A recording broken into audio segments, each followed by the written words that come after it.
বিভিন্ন অঞ্চলত অসমৰ বিভিন্ন জিলাত সংখ্যালঘু প্ৰধান এলেকাত অসমৰ খিলঞ্জীয়া থলুৱা মানুহক বন্দুক বা বন্দুকৰ লাইসেন্স দিয়াৰ যি ঘোষণা কৰিছে এয়া কেৱল এক হঠকাৰী ঘোষণাই নহয়, এয়া অসমীয়া জাতিটোৰ কাৰণে এটা আত্মঘাতী সিদ্ধান্তৰ বাহিৰে আন একো নহয়। প্ৰথম কথা যে চৰকাৰ এখনে যদি কয় যে অসমৰ সংখ্যালঘু মানুহৰ পৰা অসমৰ খিলঞ্জীয়া মানুহক আমি সুৰক্ষা দিব পৰা নাই, তাৰ অৰ্থটো হ'ল যে অসমৰ গৃহ বিভাগ ব্যৰ্থ হৈছে, অসমৰ মুখ্যমন্ত্ৰী ব্যৰ্থ হৈছে,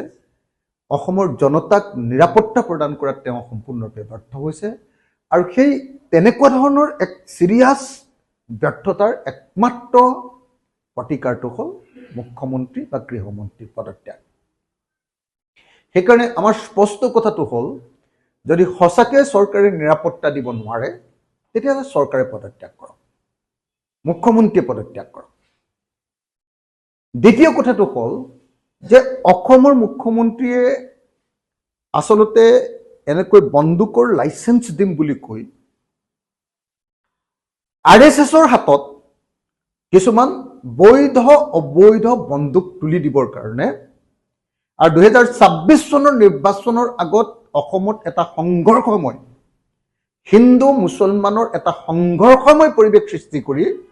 নিৰ্বাচনী বৈতৰণি পাৰ হ'বৰ কাৰণে এই কাম কৰিছে। আমি বাৰম্বাৰ দেখিছিলোঁ যে কংগ্ৰেছ চৰকাৰৰ দিনত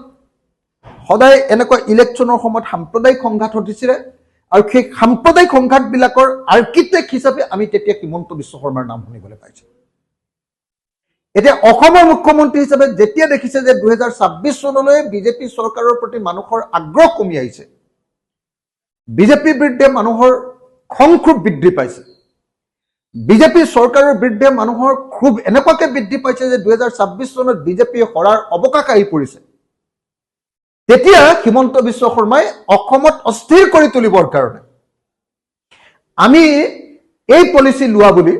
এই যে বন্দুক দিয়া বা বন্দুকৰ লাইসেন্স দিয়াৰ যি পলিচি, এই পলিচি লোৱা বুলি আমি জানিব পাৰিছোঁ।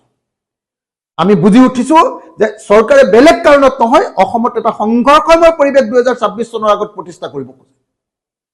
হয়তো RSSৰ জৰিয়তে, হয়তো বিজেপি মানুহবিলাকৰ জৰিয়তে আৰু চৰকাৰৰ কোনোবা এজেণ্টৰ জৰিয়তে এনেকুৱা ধৰণৰ সংঘৰ্ষৰ সৃষ্টি কৰিব, আৰু তেনেকুৱা পৰিৱেশ সৃষ্টি কৰিবৰ কাৰণে এই বুনিয়াদ ৰচনা কৰিবৰ কাৰণে এনেকৈ পাব্লিকৰ হাতত বন্দুক বা বন্দুকৰ লাইসেন্স তুলি দিয়াৰ কথা ঘোষণা কৰা হৈছে। এইটো এটা ভয়ংকৰ ঘটনা, আৰু সেইকাৰণে এই ঘটনাক আমি নিন্দা কৰাই নহয়, এই ঘটনাক বন্ধ কৰিবৰ কাৰণে আৰু কেবিনেটৰ এই সিদ্ধান্ত উঠাই ল'বৰ কাৰণে আমি হিমন্ত বিশ্ব শৰ্মা চৰকাৰৰ ওচৰত দাবী জনাইছোঁ। তৃতীয় কথাটো হ'ল, আপোনালোকে নিশ্চয় দেখিছে যে অসমত এটা সাম্প্ৰদায়িক বাতাবৰণ তৈয়াৰ কৰিবৰ কাৰণে, সাম্প্ৰদায়িক বাতাবৰণ এটা তৈয়াৰ কৰিবৰ কাৰণে কি কৰা হৈছে যে কিছুমান মানুহক, সংখ্যালঘু মানুহক ধৰি ধৰি বিতাড়ন কৰাৰ নামত, বাংলাদেশীৰ নামত বিতাড়ন কৰাৰ নামত অসমত এক অস্থিৰ পৰিৱেশ সৃষ্টি কৰিব খোজা হৈছে। কোনোবা শিক্ষককো বাংলাদেশলৈ বিতাড়ন কৰি দিয়া হৈছে।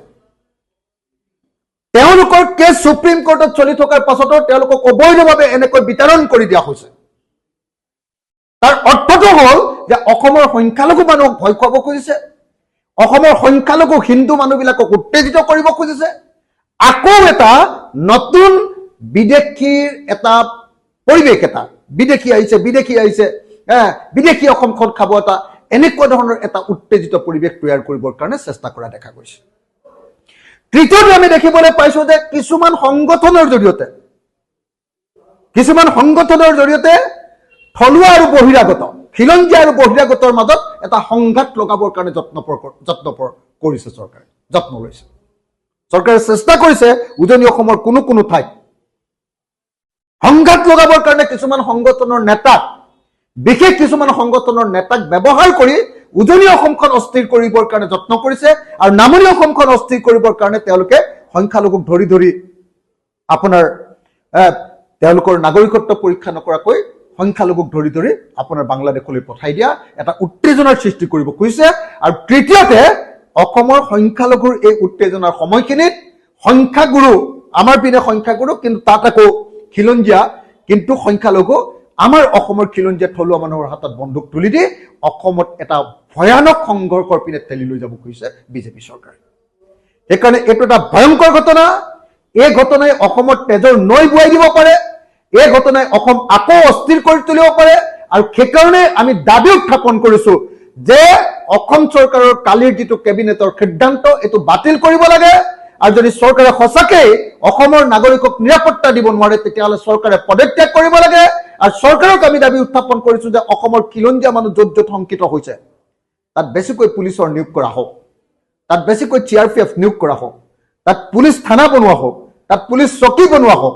নহলে বা তহলদাৰী কেম্প বনোৱা হোক কিন্তু এনেকৈ পাব্লিকৰ হাতত বন্দুক তুলি দি বিশেষকৈ RSS আৰু বিজেপি মানুহবিলাকৰ হাতত আৰু হিন্দুত্ববাদী কিছুমান মানুহৰ হাতত বন্দুক তুলি দি অসমত যাতে ভয়াৱহ অগ্নিবৰ পৰিস্থিতি এটা সৃষ্টি নকৰে তাৰ কাৰণে আমি হিমন্ত বিশ্ব শৰ্মাক সকীয়াই দিছো